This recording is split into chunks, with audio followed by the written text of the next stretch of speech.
subject is domestic violence. And I'm going to tell you two stories directly related to me and domestic violence leaving. The trauma bond is a part of this. When I was only 16 years old, I was raised by elderly people and they died. That meant I was adrift. I ended up marrying an abusive man who seemed to be such a wonderful person, of course. I was also in a religious group that believed in headship and waiting on God to save you. So that's two knocks against me. All right, I married this man, survived years of abuse, black eyes, broken bones, running outdoors, breaking screen doors, running from butcher knives, and etc. And still I was there. Well, when I had two small children, eventually I had five. I had two small children and I was about 20 years old. There was an incident I called the Yellow Roses. This was a metaphorical incident in my book, Torn from the Inside Out. It happened. But these yellow roses symbolize something else in my life at the time. At that particular time, my abusive husband was also a religious person. Oh, fancy that. The ultimate hypocrisy. How do you reconcile that? You really don't. There was what was called a major celebration called a memorial. So everybody attended in their best clothes. It was a major event. So I had made beautiful clothes for my small children. I had a matching outfit. I was dressed beautifully in whipped cream fabric in a mint green with brand new sandals with beige straps. It was beautiful, beautiful outfit. And at that time I had hair that was almost waist length and much thicker than this. I was beautiful. In fact, everybody said so it's not just my opinion. But I was ready to go. Everybody was dressed. He came home from work. We had dinner. He was in a mood. You know how those go. And I had ordered some yellow roses. 3 rose bushes were planted in the front yard, delivered by the UPS truck or whatever it was that delivered it from Jackson's and Perkins Flower Company. I had awaited those for weeks. I'd asked him if I could order them. He said, oh, sure, because he was in a good mood that day. So the 3 yellow rose bushes were planted out front in a beautiful flower bed. We were surrounded by flowers, by the way. Excuse me. Oh, goodness gracious. Too many sauces. In any old case,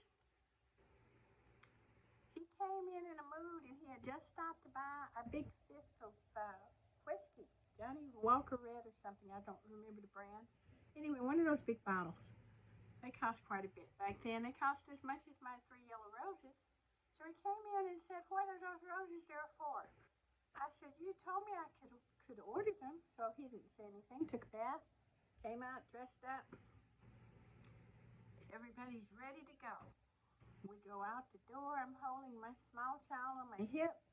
She was about 1.5, I think. And my other son, I had 2 then, was, he was 2.5, 3, somewhere in there. They were still very young. They were standing there politely, and I was standing there politely. He hadn't said a word. Locked the door, and I had flowers all around the porch. And before I knew what was happening, he had a punch like George Foreman, by the way. Knocked his drill sergeant out with it once. He was a Vietnam vet, yes. Knocked me almost a somersault. Knocked down all the plants. I dropped my little girl. The 2 children ran. I saw them running out of the perimeter of my vision, ran around the house. We lived on a hill with a beautiful house. And an ironic contrast because we were surrounded by beautiful flowers in this lovely cottage. And all this drama and chaos was going on. And he hit me a couple of more times. And of course knocked my shoes off. And I'm screaming, what's wrong with you? What's wrong with you? And of course, when they assault, they usually don't say anything. And it just makes them madder when you yell at them. So I ran around the house to get my 2 children. He'd had his fill. He decided he's going to go back in the house now. The heck with going to meetings and stuff.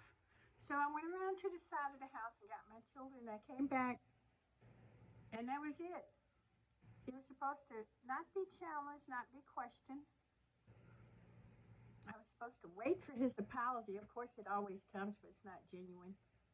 Oh my God, after he starts drinking, I don't know what got into me and all that baloney. Well, that was early in the relationship. Why did I not just leave? That's the question I'm leading up to. Why didn't I leave then? Many of those other times? Well, here's where the trauma bond comes in, and I'll tell you when I did leave and how that happened and how the trauma bond played into this. Now, the yellow roses symbolize a change in my thinking. Although it was subtle, I didn't say anything. The contrast of all this wonderful, happy time with his lying. There was no need for that, even if he had lied, just flat out lied over those flowers. Punish me and expect me to take it. There was an injustice. So I stored it inside along with the others. But why didn't I leave? The trauma bond comes into play because when they apologize and cry and all that stuff, you're already emotionally invested and very brainwashed. I was doubly brainwashed because I heard lectures that says, why don't you stay and wait? I heard a story about a woman who was chased by an ex in Africa because her husband was abusive. Chasing her because she was going to meetings. And, oh, dear sisters, they say this woman got rewarded. So 20 years after all the kids were gone, he decided to go to the meetings too and quit chasing. Oh, brother was too tired to chase her. That's all.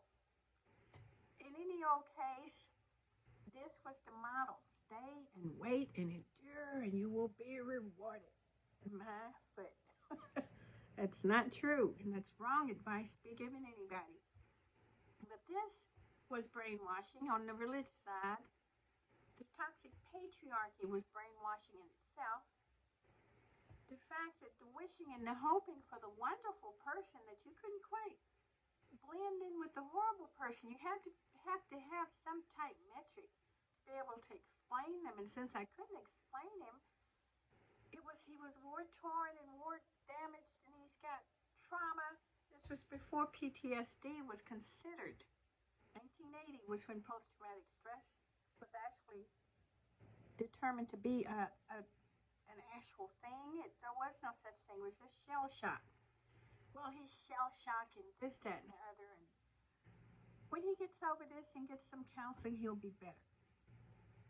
And people with alcoholics, and when they quit drinking, people with drug addicts, when they get off drugs, people with mental health, when they get treatment, none of this is true.